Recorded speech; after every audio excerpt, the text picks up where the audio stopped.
আসসালামু আলাইকুম। আমি আজকে গরুর গোশ রান্না করব, সাদা সাদা গোশ রান্না করব। তবে আমি কী দিয়ে রান্না করব তা আজকে আপনাদেরকে দেখাবো। প্রথমে তেল দিয়ে দিলাম, সয়াবিন তেল।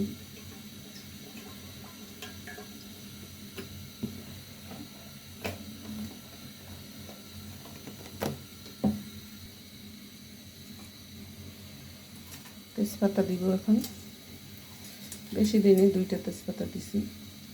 দিব দারচিনি, তারপরে পেঁয়াজ কুচি দিব।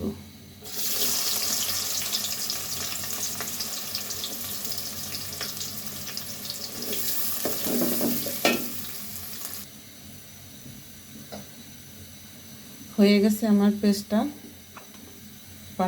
পেস্ট ভাজা হয়ে গেছে। এখন আমি দিয়ে দিব রসুন বাটা,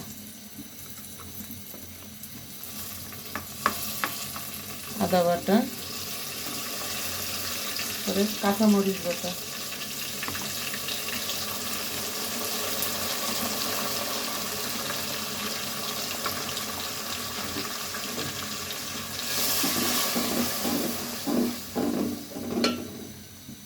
এখন দেব, এখানে আছে জিরা বাটা আর আছে কালো গোলমরিচ বাটা, গোলমরিচের সাথে লবঙ্গ দেওয়া আছে, এগুলো এখন দিয়ে দিব।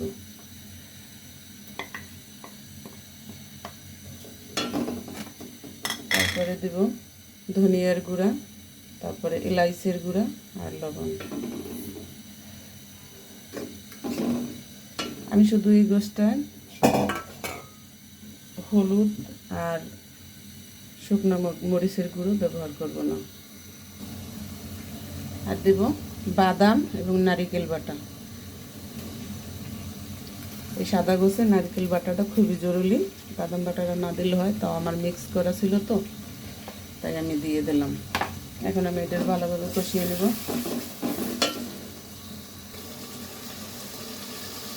মশলাটা কষানো হয়ে গেছে, এখন আমি গোশটা দিয়ে দিব।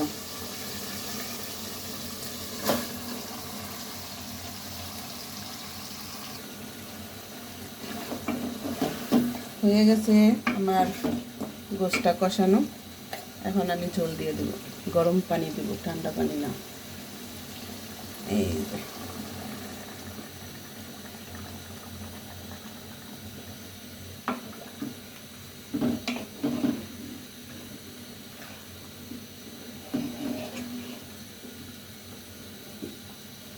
এভাবে যদি কেউ সাদা গোশ রান্না করেন, গরুর গোশ, তাহলে কিন্তু অবশ্যই নারিকেল বাটা দেবেন, নাহলে কিন্তু এটা স্বাদ হবে না।